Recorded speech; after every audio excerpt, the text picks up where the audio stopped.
Good afternoon from the CBS 19 newsroom. I'm Jillian Sheridan. And I'm Justin Early. Dennis Bendy's murder trial is underway in Smith County. Bendy is accused of killing 20-year-old Brianna Young during a gang-related shootout at Tyler's P.T. Cole Park on June 30th last year.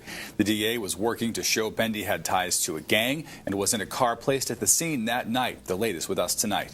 A longtime Tyler judge and attorney has died. Charles Calhoun Jr. was 83 years old.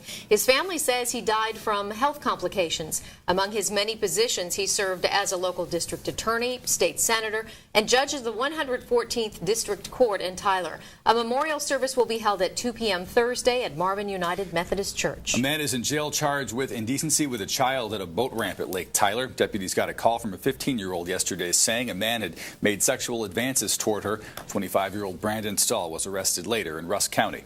The Rusk County Commissioner's Court becomes first in East Texas to pass a resolution against housing, educating, or providing medical care for undocumented immigrants. The resolution is not a law, just a statement of the county leader's stance. The federal government has not contacted any East Texas counties at this point about housing immigrants. Hundreds of high-tech jobs are coming to Texas. SpaceX is building the world's first commercial site for rocket launches. The company plans to launch about 12 new rockets a year from the new site. We'll show you where it will be located coming up tonight. All that plus weather and sports tonight on CBS 19 News at 5 and 6.